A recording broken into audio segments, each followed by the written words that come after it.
Très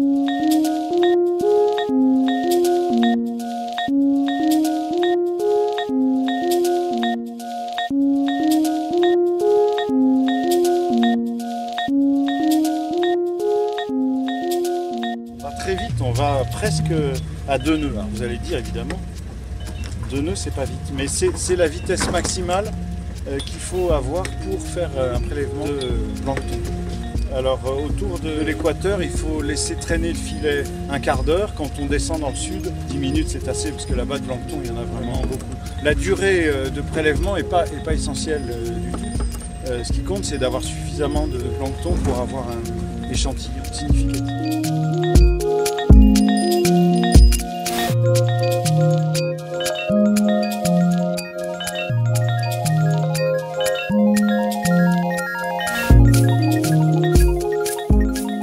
Donc en fait là on va avoir fini de recueillir. On a un système de recueil avec un cône. On a un cône en filet très fin et puis avec un plomb pour le couler et puis un petit flotteur qui le maintient à profondeur. Et tu vois on le remorque et après on le sort de l'eau avec beaucoup de soin.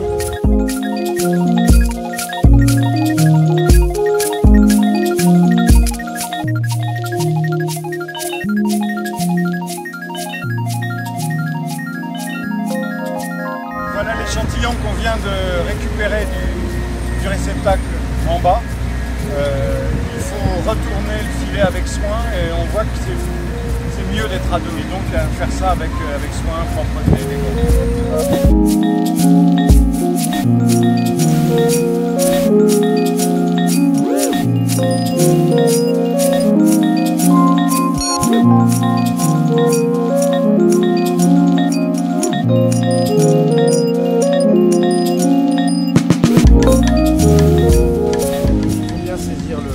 saisir le filtre, ne pas le confondre avec l'emballage.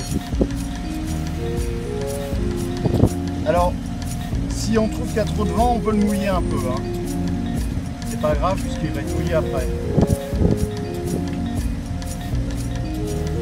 Voilà, là on referme.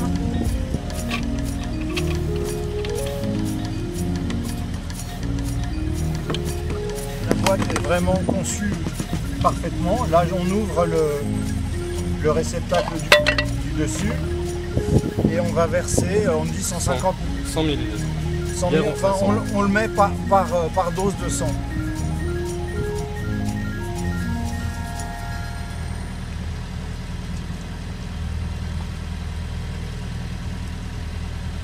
Voilà, on referme et à ce moment-là on a branché la pompe à vide sur le réservoir du dessous et on va forcer le passage du liquide au travers du filtre et alors les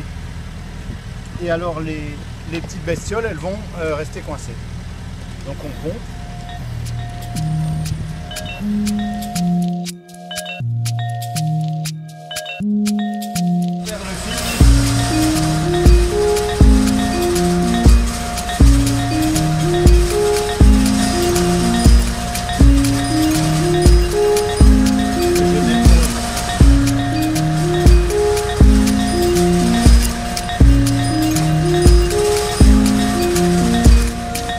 Sur ce filtre, il y a tout le plancton de l'échantillon. Sur ce filtre, il y a tout ce qu'on a recueilli. J'essaie de bien le positionner. L'objectif, c'est de sécher. Voilà, sans le brûler. L'exercice en fait consiste à saturer le filtre en plancton. Ensuite, on le dépose sur une feuille de papier d'aluminium et on le met au chaud pour qu'il sèche et notre échantillon est prêt. Voilà l'échantillon dûment numéroté, étiqueté, séché et à l'abri dans son petit sachet. Et le compte rendu opératoire donc, qui indique la date, les conditions de vent. On remplit tout ça avec soin, les conditions de mer, les difficultés qu'on rencontre et les conditions de filtration. Et on pourra recommencer donc, dès qu'il fera beau.